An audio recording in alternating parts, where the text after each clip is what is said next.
ભાજપમાં આ બધા નેતાઓ જોડાઈ રહ્યા છે તો ભાજપને શું ફાયદો, ભાજપ શું કામ આવું બધું કરી રહ્યું છે અને કોંગ્રેસને શું નુકસાન થાય? નમસ્કાર દર્શક મિત્રો, કોંગ્રેસ માટે અત્યારે એવી હાલત છે કે 12 સાંધે ને ત્યાં 13 તૂટે.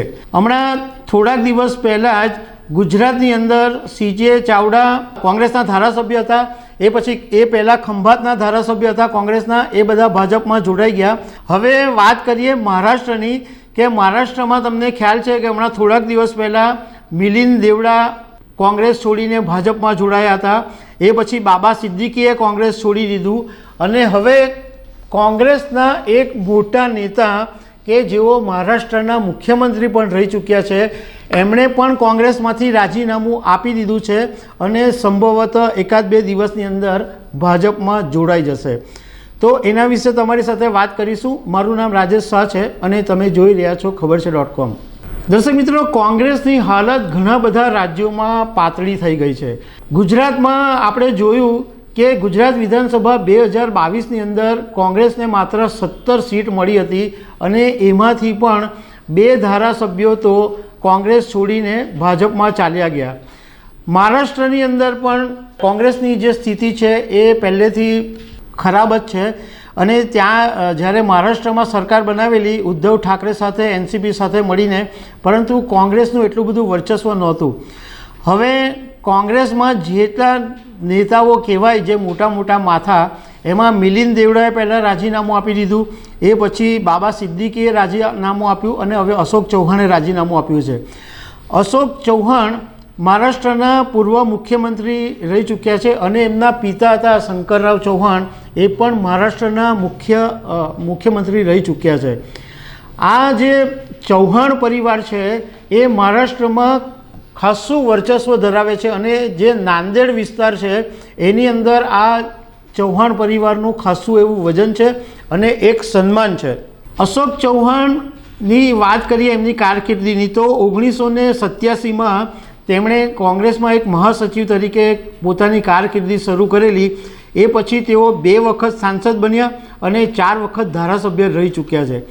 એમને મુખ્યમંત્રી બનવાનો ચાન્સ ત્યારે મળ્યો હતો કે જ્યારે મુંબઈમાં એક ઘટના બની અને એ ઘટના પછી ત્યારે વિલાસરાવ દેશમુખ મુખ્યમંત્રી હતા અને એમણે રાજીનામું આપ્યું 2008માં.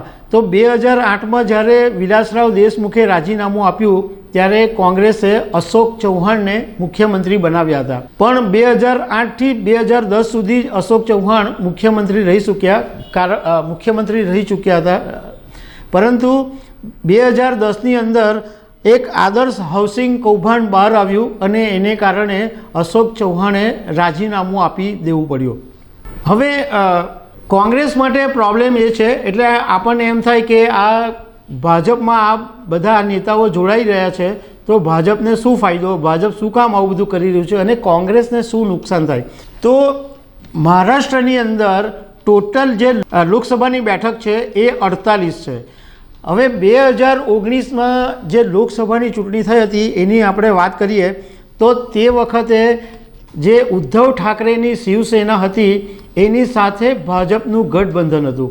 એટલે લોકસભાની જે 48 બેઠકો હતી એમાંથી ભાજપે 25 ઉમેદવારોને મેદાનમાં ઉતાર્યા હતા અને એમાંથી 23 સીટ ભાજપે મહારાષ્ટ્રમાં જીતેલી. શિવસેનાએ 23 ઉમેદવારો ઉતારેલા અને એમાંથી 18 ઉમેદવારોએ લોકસભામાં જીત મેળવેલી. મતલબમાં મહારાષ્ટ્રમાં જે 48 લોકસભાની બેઠકો છે એમાંથી 41 સીટ ભાજપ અને શિવસેનાના ગઠબંધને મેળવેલી. પણ આ વખતે ચિત્ર જુદું છે, કારણ કે આ વખતે ઉદ્ધવ ઠાકરેની શિવસેના ભાજપ સાથે નથી, એમણે છેડો ફાડી દીધો છે. NCP સામે છે, કોંગ્રેસ સામે છે.